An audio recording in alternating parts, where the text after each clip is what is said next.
Annie Houston with Musical Renaissance, the show that rocks Detroit. We are here, the Starlight Drifters, and we're about to introduce them. Can you say hi? Hi. Very good. Hey. Your name? I'm Chris. And what do you play, Chris? I play guitar and steel. Great. My name's Bill. I sing and I steal cars. I'm Mike. I play drums. I'm Mike and I play the bass. It's nice to meet you. You guys had a wonderful set. I just want to congratulate you. That was some rockin' music. Can you tell me how you got into rockabilly? I mean, why not heavy metal? How did we get into it and why not?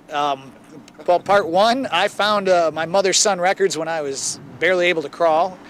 And I am my mother's, I found her Elvis records, and that's where it started. And why not heavy metal? And it, Been there, done that. no, thank you. Sucked. I have no answer for that. You are all local? Yeah, You're all we're from Detroit?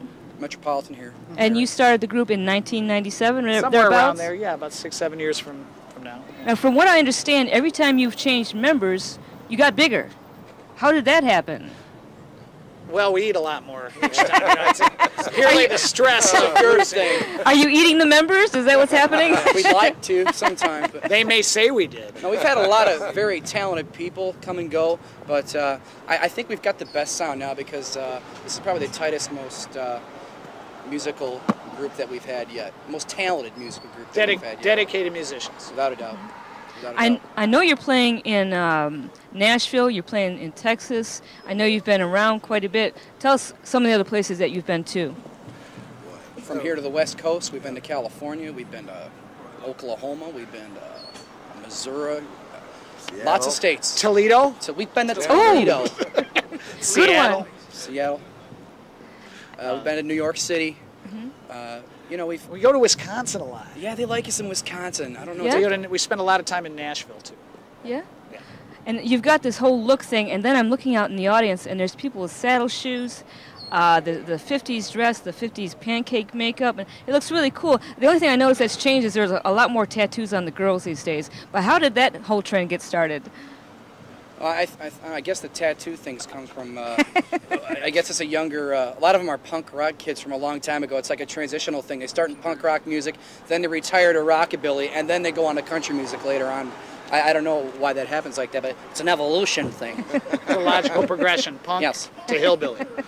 To country. Hillbilly. It seems to be working because they're having a great time out there. Yeah, it works great, and they look good, and we dress sharp because we try to have an edge over other bands, because when we started, we saw a lot of roots rockabilly bands where they didn't dress up, just wore jeans, and that's fine, if, for other groups. But we wanted to set ourselves apart, and we try to do so.